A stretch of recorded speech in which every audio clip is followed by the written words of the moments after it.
a small town in rural Pennsylvania, barely a mark on any map, where fog clung to the valleys like something alive, and the winters came early and stayed late. It was the kind of place where everyone knew everyone, where secrets were currency, and where the unthinkable could happen behind closed doors without a soul ever knowing. On the morning of March 14th, a local physician named Dr. Harold Mercer made a house call that would haunt him for the rest of his life. He arrived at the Coldwell farmstead just after dawn, his medical bag heavy with instruments he thought could cure anything. He was wrong. What he found in that house would challenge everything he believed about the natural world, about life itself, and about the boundaries between what is possible and what should never be. Before we go any further, I want to know where you're watching this from right now. What country are you in? What time is it there? Drop a comment below, because what I'm about to tell you will make you question whether some knowledge was meant to remain buried. And if you're new here, make sure you hit that subscribe button, because the story you're about to hear has been suppressed, forgotten, and deliberately erased from medical history for over a century. The boy Dr. Mercer examined that morning was named Timothy Coldwell, and according to every record, every witness, and every piece of evidence that still exists, he should not have been alive. The Coldwell family had lived on their isolated farmstead for 3 generations, working the land with their hands, keeping to themselves, rarely venturing into town except for supplies. Thomas Coldwell, the father, was a stern man with hollow eyes and a way of looking through people rather than at them. His wife, Margaret, had died during childbirth 7 years earlier, or so the town believed. The child she gave birth to, Timothy, survived, but the circumstances of his survival were never discussed. Thomas raised the boy alone, refusing help from neighbors, turning away visitors, and building a wall of silence around his property that no one dared breach. The few who saw Timothy from a distance described him as pale, unusually still, and wrong in ways they couldn't articulate. Children who played near the Coldwell property reported seeing him standing at the window for hours without moving, his face pressed against the glass, his eyes too wide, too dark, too aware. One girl claimed she saw him standing in the yard during a rainstorm, soaked to the bone, not blinking as water ran down his face like tears he couldn't cry. When Dr. Mercer arrived that morning, Thomas Coldwell met him at the door with a look of desperation that immediately set the physician on edge. "He's not breathing right," Thomas said, his voice hoarse, as if he'd been shouting for hours. "He hasn't been breathing right for days." Mercer followed Thomas inside, and the smell hit him first. A thick medicinal odor mixed with something organic and rotting, like preserved specimens left too long in formaldehyde. The house was dark, curtains drawn, candles flickering in every corner, and in the center of the main room, on a wooden table covered with stained linens, lay Timothy Coldwell. The boy was 7 years old, small for his age, with skin so pale it seemed translucent, blue veins visible beneath the surface like rivers on a map. His chest rose and fell in shallow, uneven movements, and his eyes, wide open and unblinking, stared at the ceiling with a glassy, unfocused intensity. Mercer approached slowly, his medical training warring with an instinct that screamed at him to leave. He placed his hand on the boy's forehead and recoiled immediately. The skin was cold, far colder than any living child's should be, and yet the boy's chest continued to move. His lips parted slightly, a faint whistling sound escaping with each labored breath. Mercer opened his bag and retrieved his stethoscope, pressing it against Timothy's chest, and what he heard made his blood run cold. The heartbeat was wrong. Not just irregular, not just weak, but fundamentally wrong, as if the rhythm itself belonged to something else entirely.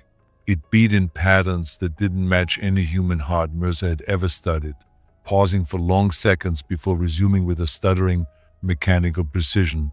He checked the boy's pulse at the wrist, then at the neck, and found the same disturbing rhythm, a heartbeat that seemed to hesitate, as if deciding whether to continue. "How long has he been like this?" Mercer asked, his voice barely steady. Thomas didn't answer immediately. He stood in the shadows, wringing his hands, his face a mask of anguish and something else, something that looked like guilt. Since birth, he finally whispered, "He's been like this since birth." Mercer turned back to the boy, his mind racing. A child couldn't survive 7 years with a heart that functioned like this. It defied every principle of medicine, every law of biology. He examined Timothy's eyes next, lifting each eyelid, shining a candle close to observe the pupils. They didn't react, not even a flicker. The pupils remained fixed, dilated, staring at nothing and everything at once. Mercer waved his hand in front of the boy's face, expecting some response, some sign of awareness. But Timothy didn't blink, didn't flinch, didn't acknowledge the movement at all. Yet when Mercer spoke, when he said the boy's name aloud, Timothy's head turned slowly, mechanically, until his gaze locked onto the physician's face, and in that moment, Mercer saw something in those eyes that made him step back. It wasn't awareness, not in any human sense. It was recognition without understanding, a hollow mimicry of consciousness that felt like staring into a void that stared back. "What have you done to him?" Mercer demanded, his voice rising despite himself. Thomas flinched as if struck. "I saved him," he said, his voice breaking. "When Margaret died, when she bled out on this very table, the boy came out wrong. He wasn't breathing, his heart wasn't beating. I did what I had to do. I couldn't let him die. I couldn't let them both die." Mercer felt a cold dread settle over him. "What did you do, Thomas? What exactly did you do?" Thomas crossed the room and opened a cabinet, pulling out the leather-bound journal, its pages yellowed and filled with diagrams, notes, and sketches that Mercer couldn't fully comprehend in the dim light. "I found a way," Thomas said, his hands trembling as he held the journal. "A way to bring him back. A way to make his heart beat again, to make his lungs fill with air. But it required methods that no doctor would approve. Methods that no church would forgive." Mercer took the journal, his eyes scanning the pages, and what he read made his stomach turn. Detailed anatomical drawings of a newborn child, notes about electrical stimulation, chemical compounds extracted from plants and minerals, procedures that resembled medical experiments more than any act of fatherly love. Thomas had performed some kind of resuscitation on his son, some primitive, desperate attempt to restart the boy's heart and lungs, but the methods described were barbaric, unscientific, and horrifyingly inventive. There were references to techniques Mercer had never heard of, theories about the preservation of tissue, about the reanimation of vital functions through external means, about sustaining life in a body that should have died. And woven through every page in Thomas's frantic handwriting were the words, "He must live, he must live, he must live," repeated like a prayer or a curse. Mercer looked up from the journal, his voice shaking. "This isn't medicine, Thomas. This is madness. You didn't save him. You did something else entirely." Thomas's face crumpled, tears streaming down his cheeks. "But he's alive, isn't he? He breathes. His heart beats. He moves. He's alive." Mercer looked back at Timothy, at the boy who lay on the table, his chest rising and falling in that unnatural rhythm, his eyes still staring at the ceiling, and he realized that Thomas was right and wrong at the same time. Timothy was alive, but what kind of life was this? What had Thomas created in his desperation, and what would happen if anyone else discovered the truth? The physician closed the journal, his mind reeling, and asked a question that would define everything that followed. "Does anyone else know about this?" Thomas Coldwell shook his head, his eyes wild with fear, and something darker, something that looked like pride, twisted into shame. "No one knows," he whispered. "No one comes here anymore.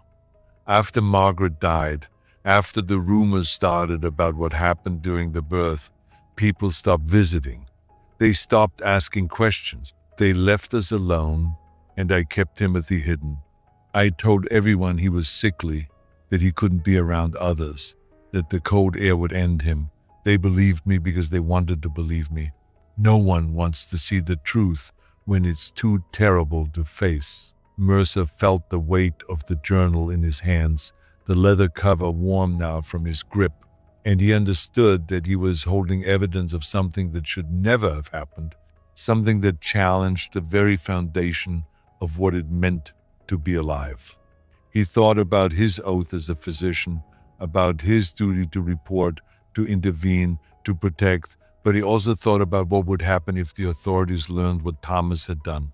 The man would be arrested, possibly institutionalized, and Timothy, this impossible child, would become a spectacle, a medical curiosity, poked and prodded by scientists and clergy alike, until there was nothing left of him but questions and horror. The boy's eyes shifted suddenly, without warning, locking onto Mercer's face again, and this time the physician saw something new in that gaze, a flicker of pleading, of desperation, as if some fragment of the child still existed inside whatever Thomas had created, trapped and screaming silently for release. Mercer made a decision that would haunt him for the rest of his life. He closed the journal, handed it back to Thomas, and said, "I'll keep your secret, but only if you let me study him. Only if you let me understand what you've done and what he's become. If I'm going to protect you both, I need to know everything."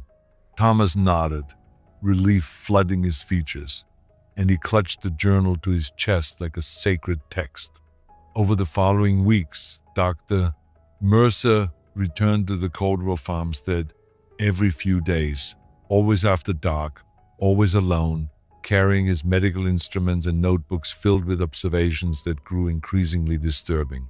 He measured Timothy's temperature, which never rose above 60 degrees Fahrenheit, far below what any living human should register. He tested the boy's reflexes, finding them sluggish and inconsistent, as if the signals from brain to muscle traveled through some unknown medium that slowed them down. He drew blood, and what he found under his microscope defied explanation. The blood cells were misshapen, clustered in ways that should have caused immediate clotting and death, yet somehow they continued to circulate through Timothy's veins, carrying oxygen in quantities too small to sustain life, and yet somehow sustaining it anyway. Mercer documented everything, filling page after page with measurements, sketches, and theories that grew more desperate as the evidence mounted. Timothy Coldwell was alive, but he existed in a state that no medical text had ever described, a twilight between life and death where the rules of biology bent without breaking. The boy himself remained eerily passive throughout these examinations, never crying, never speaking, never showing pain, even when Mercer inserted needles or applied pressure to joints and organs.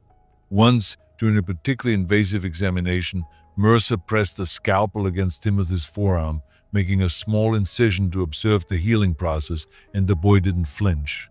No blood flowed from the wound at first, and when it finally did, it came slowly, thick and dark, almost black in the candlelight.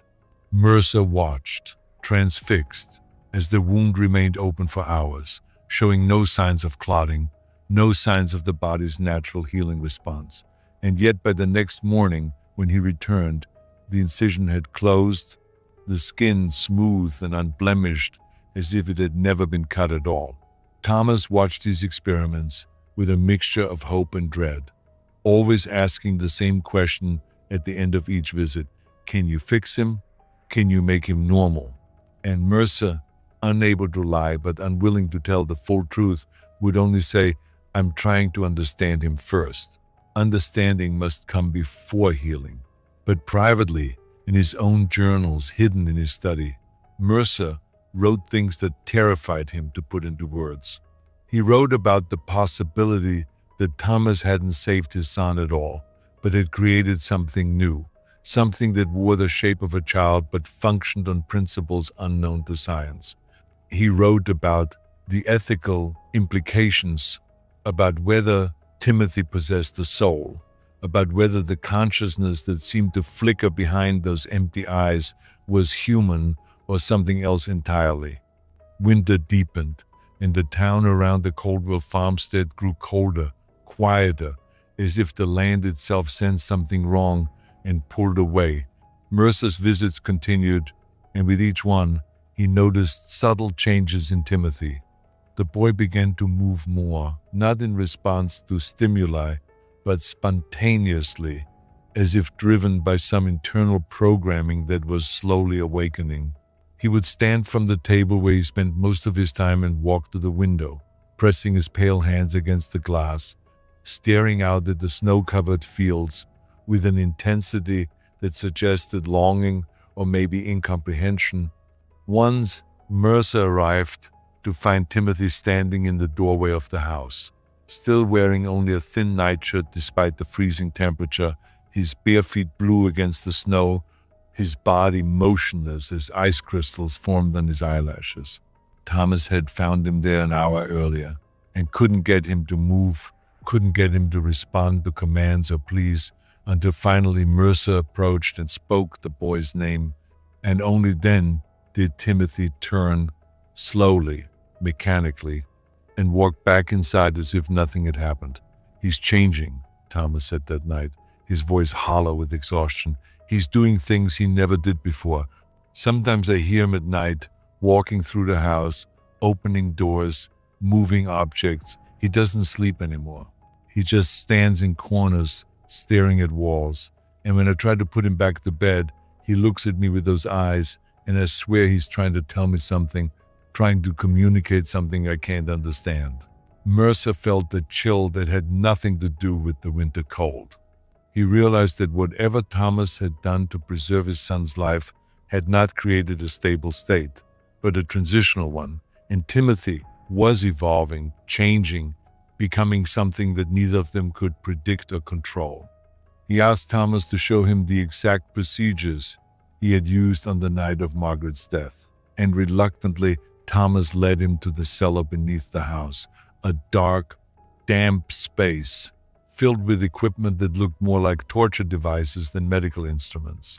There were wires and batteries, jars of chemicals with handwritten labels, crude electrodes made from copper and iron, and a wooden frame that resembled an operating table but was fitted with restraints and clamps.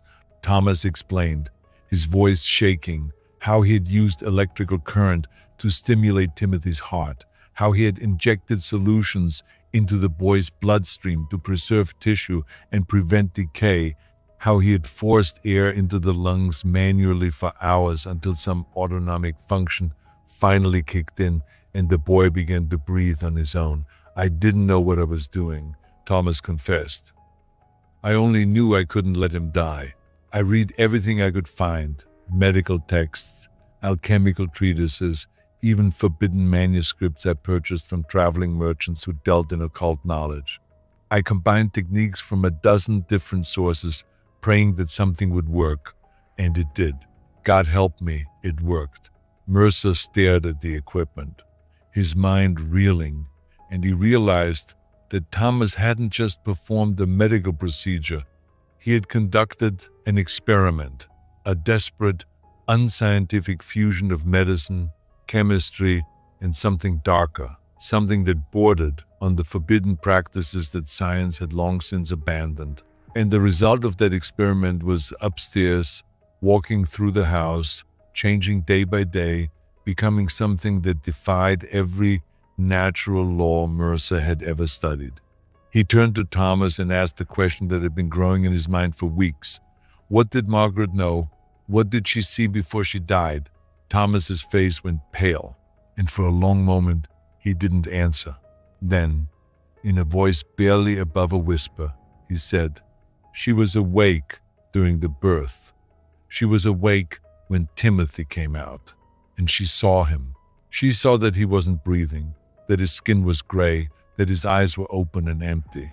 And in her last moments, before the bleeding took her, She looked at me and said 3 words that I'll never forget. She said, "Don't do it." She knew what I was planning.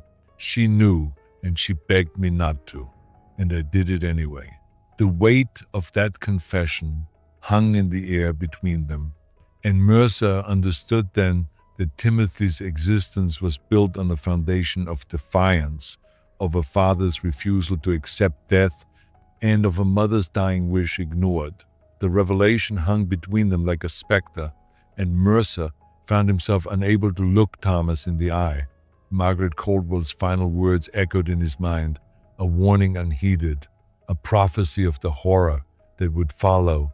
He climbed the stairs from the cellar with heavy steps, his medical bag feeling heavier than ever, and when he emerged into the main room, he found Timothy standing directly in front of him, closer than the boy had been when he'd descended.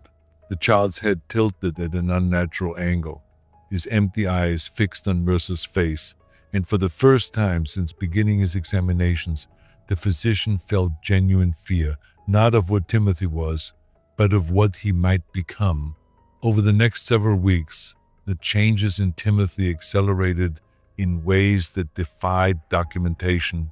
Mercer arrived one evening to find the boy sitting at the kitchen table, his small hands arranging objects in complex geometric patterns, buttons and stones and pieces of broken glass laid out with mathematical precision that suggested an intelligence operating behind those vacant eyes. Thomas stood in the corner, watching with a mixture of wonder and terror, and when Mercer asked how long Timothy had been doing this, Thomas replied that he'd found the boy this way at dawn and hadn't seen him move since, hadn't seen him blink or shift position for over 12 hours. Mercer approached cautiously and waved his hand over the pattern, disrupting it slightly, and Timothy's head snapped toward him with such sudden violence that the physician stumbled backward. The boy's lips parted, and for the first time since birth, Timothy Coldwell made a sound, not a cry or a word, but a low, sustained hum that seemed to vibrate through the floorboards, through Mercer's bones, a frequency that made his teeth ache and his vision blur. The sound continued for 30 seconds, maybe longer, and then stopped as abruptly as it began, and Timothy returned to his pattern making as if nothing had happened, his small fingers moving with inhuman precision, rebuilding what Mercer had disturbed with exactly the same configuration, not a single object out of place. Mercer documented this incident in his journal that night, his handwriting shaky, and he wrote something he'd been avoiding for weeks. He wrote that Timothy was not declining, not failing, but developing, and that whatever consciousness existed within him was growing, learning, adapting to the strange half-life Thomas had forced upon him. He wrote that the boy's behaviors suggested a form of intelligence that operated on principles entirely foreign to human cognition, and that the patterns Timothy created might be attempts at communication, messages encoded in a language no one could read. He wrote, and then immediately crossed out, a question that terrified him more than any other. What happens when Timothy fully awakens? The winter of 1867 was the coldest on record, and the town began to experience phenomena that locals would later attribute to supernatural causes, but that Mercer suspected was somehow connected to the Coldwell farmstead. Livestock died mysteriously in the night, their bodies found frozen solid despite being sheltered in barns. Wells froze from the bottom up, something that shouldn't have been physically possible. Children reported seeing lights in the sky above the Coldwell property, strange, pulsing glows that appeared and disappeared without pattern or explanation. Mercer knew he should report what he'd discovered, should bring in other physicians, scientists, who might understand what Thomas had created, but he also knew that doing so would expose Timothy to experiments far worse than anything he himself had conducted, would turn the boy into a specimen, a thing to be dissected and destroyed in the name of knowledge. So he kept silent, continued his visits, and watched as Timothy Coldwell became something the world was not prepared to understand. In early February, Thomas sent an urgent message, a hastily scrawled note delivered by a farmhand who refused to approach the house, who left the letter at the property line and rode away as if pursued. Mercer arrived after midnight to find every window in the Coldwell house glowing with candlelight, and when Thomas opened the door, the man looked as if he'd aged a decade in days, his eyes sunken, his hands trembling with exhaustion. "He's speaking," Thomas said, his voice cracking. "Timothy is speaking, but not in any language I know. And when he speaks, things happen. Objects move. The air gets cold. The candles flicker even when there's no wind. You have to hear it. You have to tell me what it means." Mercer entered the house and found Timothy in the main room, standing in the center of a circle drawn in chalk on the floor, a circle Thomas admitted he'd drawn himself in a desperate attempt to contain whatever was emerging from his son. The boy's lips moved constantly, forming words or sounds that seemed to overlap, multiple voices speaking simultaneously from a single throat, and the effect was deeply, viscerally wrong, like hearing echoes that preceded the original sound. Mercer approached the circle's edge, his medical training completely inadequate for what he was witnessing, and he tried to make sense of the sounds, tried to identify linguistic patterns or meaning, but there was nothing, only noise that seemed designed to unsettle, to disturb, to communicate something that human minds were not built to receive. He noticed that the objects in the room, furniture, books, Thomas's medical equipment, were vibrating slightly, resonating with the frequency of Timothy's voice, and that the temperature had dropped so low that Mercer could see his breath misting in the air. He pulled out his thermometer and measured 53 degrees inside the house, despite the roaring fire in the hearth. And when he approached closer to Timothy, the temperature dropped further, down to 40, then 30, then below freezing, and ice began to form on the walls, crystalline patterns spreading like living things across the wood and plaster. Thomas grabbed Mercer's arm, his grip painful, desperate. "Make it stop, please. I don't know what I've done, but you have to make it stop." But Mercer didn't know how to stop it, didn't know if it could be stopped, because what he was witnessing wasn't a medical condition or a biological malfunction. It was something else entirely, something that existed in the space between what was alive and what was not, something that Thomas's desperate experiment had brought into being without understanding the consequences. He did the only thing he could think of. He stepped into the chalk circle. The moment his foot crossed the line, the temperature plummeted further, so cold that pain shot through his extremities, and Timothy's multiple voices rose in volume, not louder in the traditional sense, but more present, more real, as if they were speaking directly into Mercer's mind rather than through the air. He forced himself to move closer, to kneel in front of the boy, to look into those empty eyes that now seemed to contain depths he couldn't fathom, and he spoke Timothy's name clearly, firmly, the way he'd done dozens of times before. The voices stopped, the temperature stabilized, the ice on the walls ceased its spreading. Timothy's head turned slowly, mechanically, until his gaze locked onto Mercer's face, and in that moment, the physician saw something that would define everything that followed. He saw recognition, not the hollow mimicry he'd observed before, but genuine recognition, and behind it, something that looked almost like gratitude, as if some part of Timothy understood that Mercer was trying to help, trying to understand, even though understanding seemed impossible. The boy's lips moved again, but this time only one voice emerged. Small, childlike, fractured, but unmistakably human. "Help," Timothy whispered. "Help me." Those were the first and only words Timothy Coldwell would ever speak in a human voice, and they broke something in both Mercer and Thomas, shattered whatever illusions they'd been maintaining about the nature of what they were dealing with. Mercer spent that entire night in the Coldwell house, sitting beside Timothy, monitoring his vital signs, which had become even more erratic. The boy's heartbeat sometimes racing, sometimes stopping for minutes at a time before resuming, his breathing shallow and irregular, his skin temperature fluctuating wildly between freezing and something close to normal human warmth.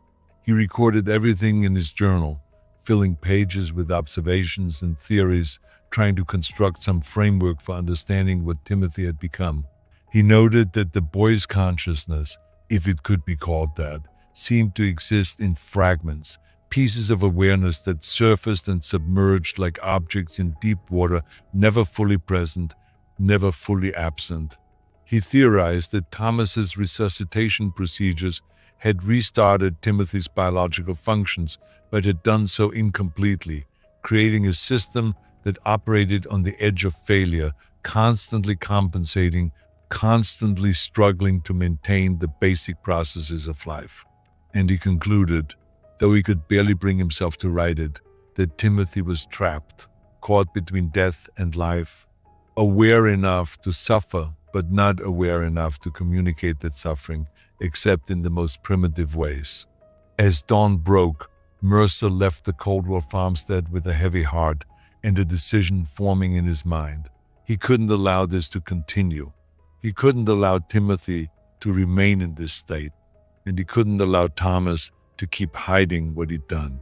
But he also couldn't simply report the situation to the authorities, couldn't trust that they would handle it with the care and discretion it required. He needed help, professional help, from someone who understood the boundaries of science and ethics, someone who could examine Timothy without judgment and determine what, if anything, could be done. He sent letters to colleagues in Philadelphia and Boston, carefully worded inquiries about theoretical cases involving resuscitation and prolonged physiological states, hoping to gauge their reactions, to find someone sympathetic who might be willing to travel to Pennsylvania and examine the boy in secret. But weeks passed with no responses, or worse, responses that were dismissive, that treated his inquiries as philosophical exercises rather than urgent medical questions. Meanwhile, Timothy's condition continued to evolve in disturbing ways. Thomas reported that the boy had begun to demonstrate physical abilities that defied explanation, lifting objects far heavier than a child his size should be able to move, bending iron implements with his bare hands, surviving falls and impacts that should have broken bones but left him unmarked. Mercer witnessed some of these phenomena himself, documenting them with increasing desperation, trying to find natural explanations for supernatural observations. He measured Timothy's muscle density and found it normal. He examined the boy's skeletal structure and found no abnormalities. Yet the evidence was undeniable. Timothy Coldwell possessed strength that no 7-year-old should have, reflexes that operated faster than normal human response times, and a resilience to physical damage that suggested his body, whatever it become, was no longer bound by the same limitations that governed ordinary flesh and blood. In March, exactly 1 year after Mercer's first visit, something happened that would bring everything to a terrible conclusion.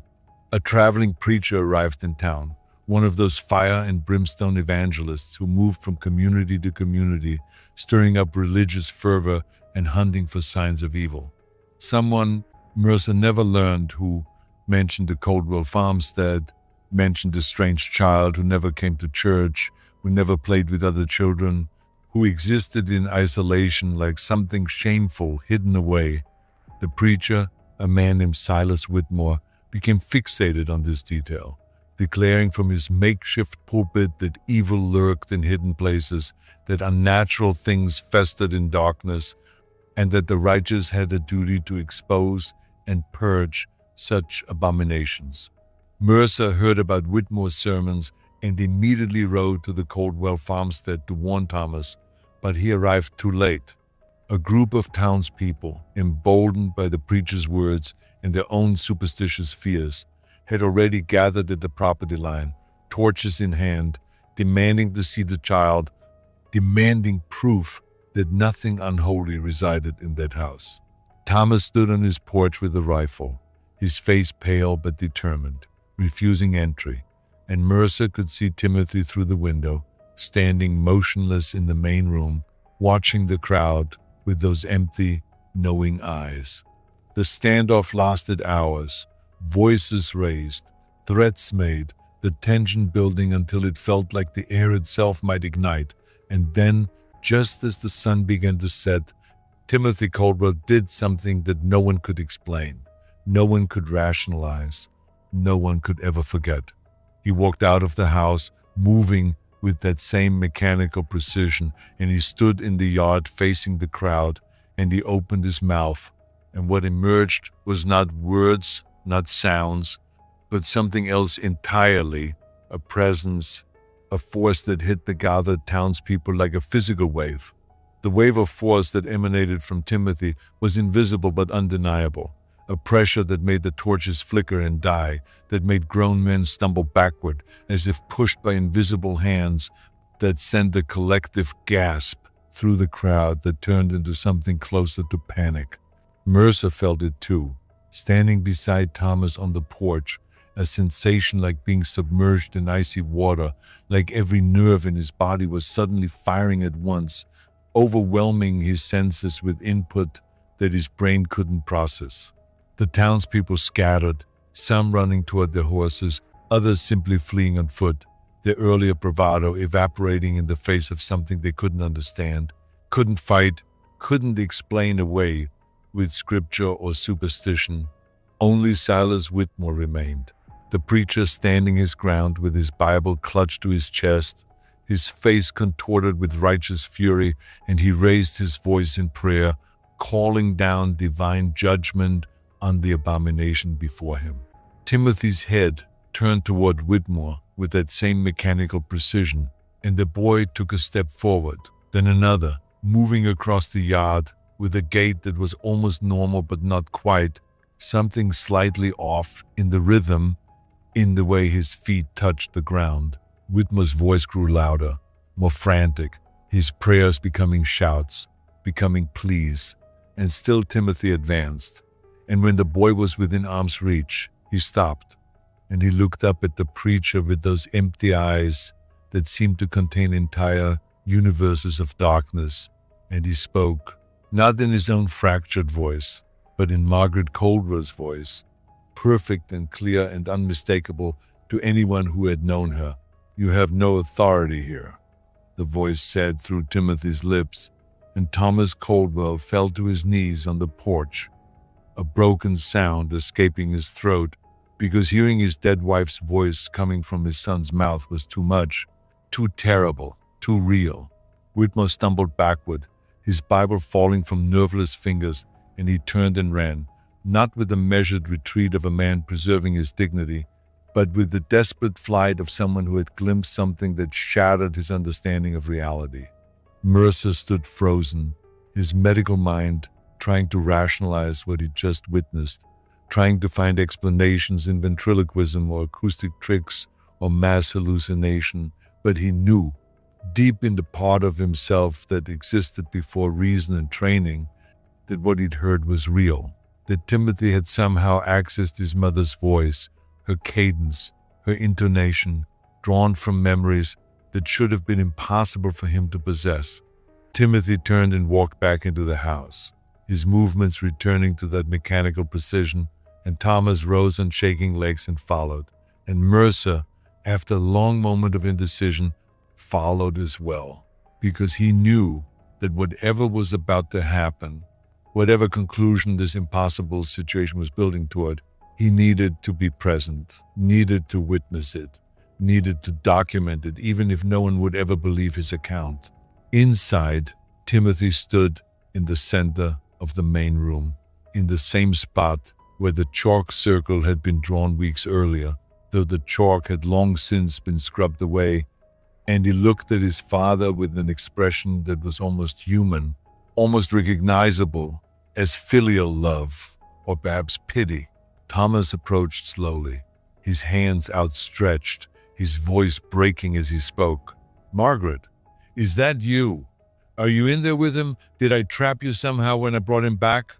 Timothy's lips moved, and this time the voice was his own, that fractured, childlike whisper that Mercer had heard only once before. "She's not here," the boy said. "She left. She went where you couldn't follow. But I heard her. I remember her. I remember everything, even things that happened before I could think, before I could understand.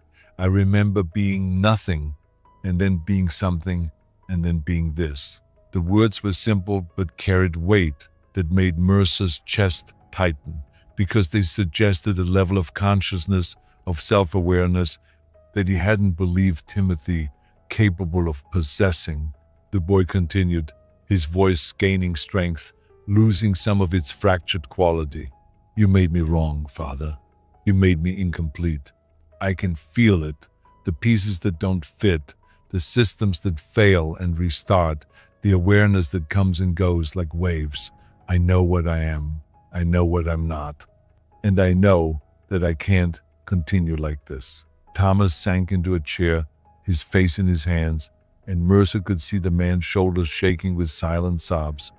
The weight of 7 years of guilt and hope and denial finally crushing him. Mercer found his voice, though it came out hoarse and uncertain. "Timothy, can you tell me what you feel? Can you describe your experience?" The boy's eyes shifted to Mercer, and something like gratitude flickered across his pale features. "I feel cold," Timothy said.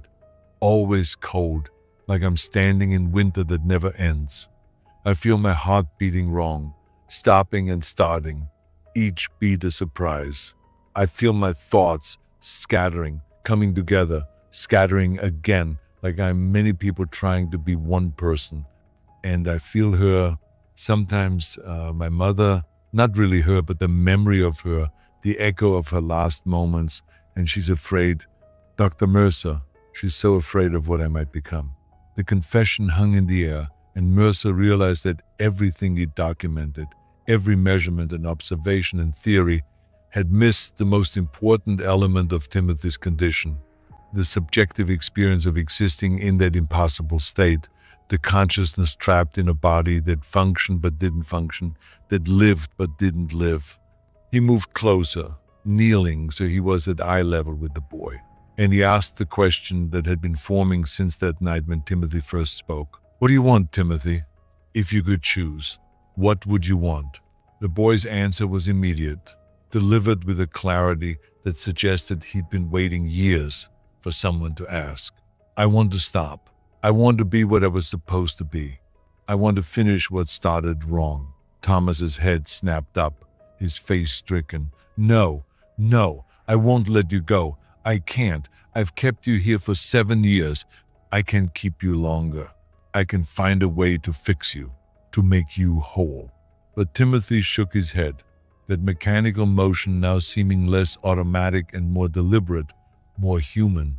"You can't fix me, Father. No one can. I'm not broken in a way that can be repaired.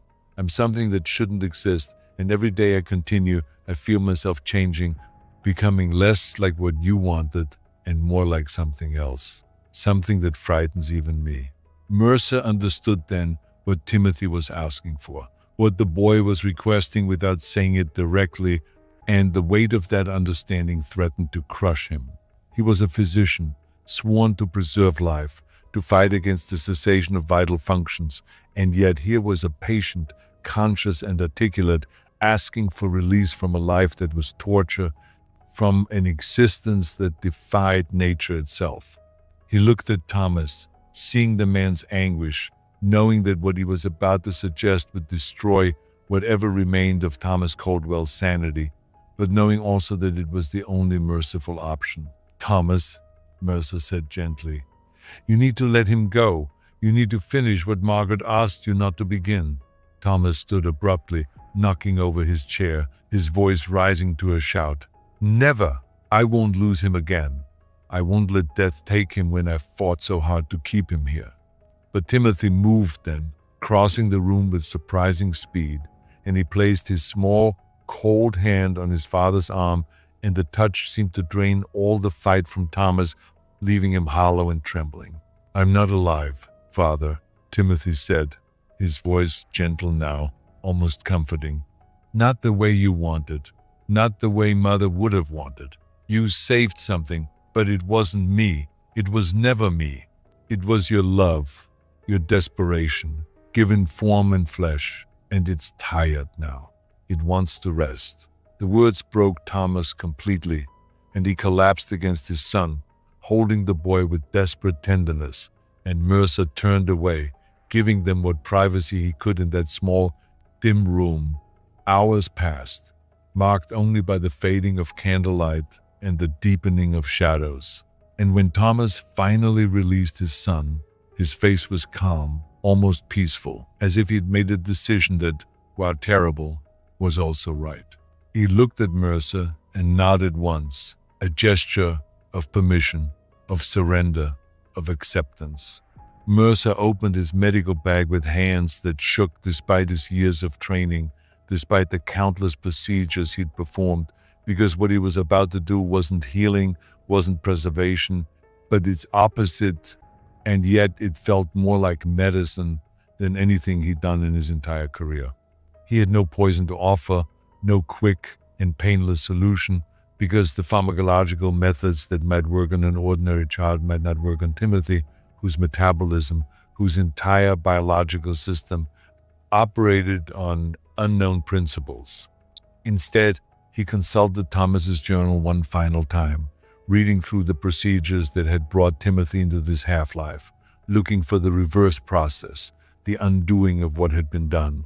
What he found was simple, almost anticlimactic in its directness. Thomas had used electrical current to restart Timothy's heart, had used chemical solutions to preserve tissue and maintain cellular function, but the foundation of it all, the element that held the entire impossible structure together, was simply the continuation of those functions, the constant stimulation that kept the heart beating and the lungs drawing breath. If that stimulation ceased, if the external support was removed, Timothy's body would do what it had tried to do 7 years earlier on the night of his birth. It would stop. Together, Mercer and Thomas carried Timothy down to the cellar, to the room where the equipment still waited, dark and silent, and they laid the boy on the wooden frame where he'd first been brought back. Timothy didn't resist, didn't protest, and as they arranged his small body on the cold wood, he looked up at his father with an expression of such profound love and forgiveness that Thomas had to turn away, his shoulders shaking with renewed sobs. Mercer worked quickly, professionally, disconnecting the vestigial connections that Thomas had maintained over the years, the subtle chemical supplements that had sustained Timothy's impossible existence, and as each element was removed, the boy's breathing became more labored, more irregular, his heartbeat slowing from its already erratic rhythm to something slower still. Timothy's eyes remained open, watching the ceiling of the cellar, and his lips moved, forming words that neither man could hear, but that Mercer imagined were final thoughts, final acknowledgments of an existence that had been strange beyond measure. The end came quietly, without drama or struggle, Timothy's chest simply ceasing its rise and fall, his heart giving one final, definitive beat and then stopping, and the cold that had always emanated from him intensified briefly before fading, leaving behind only a small body that was finally, completely at rest.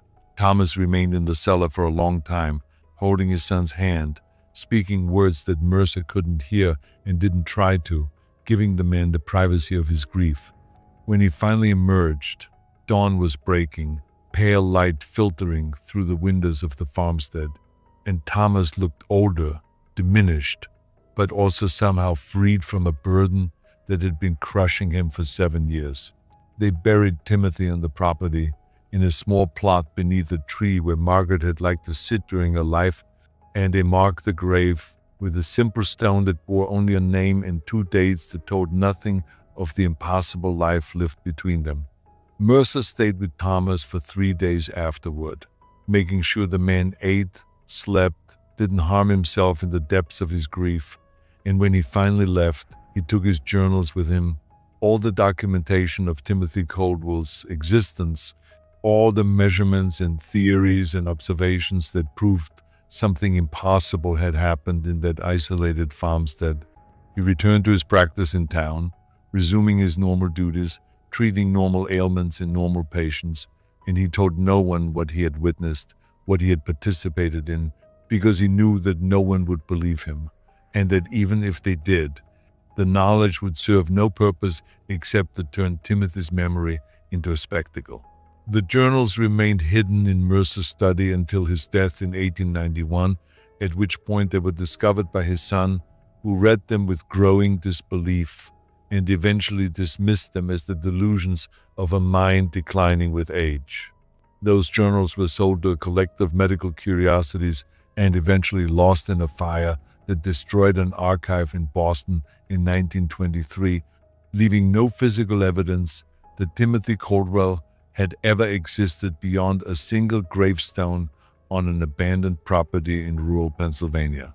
Thomas Coldwell lived another 15 years working his land in isolation, speaking to no one, and when he died in 1882, the farmstead was sold to pay debts, the house torn down, and the land divided among other properties, erasing all traces of what had happened there. But stories persisted in the town, vague rumors about a strange child, about unnatural events, about a physician who had been involved in something dark that had changed him, made him distant and haunted for the rest of his life. These stories faded over generations, becoming local folklore, ghost tales told to frightened children, until eventually they were forgotten entirely, leaving only the question that Mercer himself had posed in the final entry of his journal, a question written in shaking handwriting on the night of Timothy's second death. If we can bring back the body without fully bringing back the consciousness, without restoring the complete human experience, should we, and if we do, what responsibility do we bear for what we create, for the suffering we might cause in our desperate attempt to deny the natural order? Mercer never answered his own question, and perhaps it was unanswerable. Perhaps it remains unanswerable even now, over a century and a half later, as we stand on the edge of our own technological breakthroughs, our own ability to restart hearts and preserve life beyond what nature intended. Timothy Coldwell was an experiment conducted in darkness and desperation, a child who existed in the space between what was alive and what was not, and his existence posed questions that science still struggles to address, questions about consciousness, about the nature of life, about the ethics of intervention. Was he alive? By medical standards, yes. His heart beat, his lungs drew breath, his body maintained function. But by experiential standards, by the measure of what it means to be human, the answer is far less clear. He possessed awareness, fragments of consciousness that surfaced and receded, but he also endured suffering that no child should bear, trapped in a body that functioned incorrectly, experiencing existence as a state of perpetual discomfort, perpetual wrongness. His father loved him enough to defy death itself, but that love, untempered by wisdom or restraint, became a curse rather than a blessing, preserving not the son Thomas remembered but creating something new, something that bore Timothy's name and shape but existed in a reality all its own. And what of the moment when Timothy spoke in his mother's voice, when he demonstrated abilities that seemed to transcend normal physical limitations, when he manifested phenomena that no scientific framework could explain? Were these genuine supernatural occurrences evidence of something beyond material existence, or were they the products of a unique biological state, brain functions operating in ways that produced effects mistaken for the paranormal? Mercer believed, in his final years, that he had witnessed something genuinely inexplicable, that Timothy's condition had created a bridge between states of being, allowing the boy to access or manifest things that ordinary consciousness couldn't reach, but he also acknowledged that belief wasn't proof, that his observations might have been colored by fear, by expectation, by the simple human need to find meaning in tragedy. The truth, like Timothy himself, exists somewhere in the uncertain space between what we know and what we fear, between scientific explanation and inexplicable phenomenon, and perhaps that's where it should remain, a reminder that there are boundaries we approach at our peril, questions we ask at the risk of receiving answers we're not prepared to accept. Timothy Coldwell was the boy science couldn't explain, the impossible child who existed because a father's love refused to accept limits, and his story, forgotten by history, buried in lost journals and abandoned graves, remains a cautionary tale about the price of defying nature, about the suffering we might create when we try to reshape reality according to our own desperate needs rather than accepting what is. So here's my question for you, and I really want you to think about this and drop your answer in the comments below. If you had the power to bring back someone you loved, someone who had passed away, but you knew they would return incomplete, trapped in a state between life and what comes after, would you do it? Would your love be enough to justify their suffering? Think carefully, because your answer might reveal more about you than you expect. If this story unsettled you, if it made you think about the boundaries between life and finality, between love and obsession, then this channel is plenty more where that came from. So make sure you hit that subscribe button and turn on notifications, because we dive deep into the darkest corners of history, into the stories that were deliberately forgotten, into the cases that challenge everything we think we know about reality. And if you made it this far, drop a comment telling me what you think really happened to Timothy Coldwell, whether you believe Mercer's account or whether you think there's another explanation, a rational one, hidden beneath the supernatural veneer, because I love reading your theories, your perspectives, your own experiences with the unexplainable. Until next time, remember that some knowledge comes with a cost. Some questions are better left unasked, and some doors, once opened, can never be fully closed again. This is Dark History HD, reminding you that the past is never truly dead. It's just waiting in the darkness for someone curious enough or foolish enough to shine a light into places where light was never meant to reach.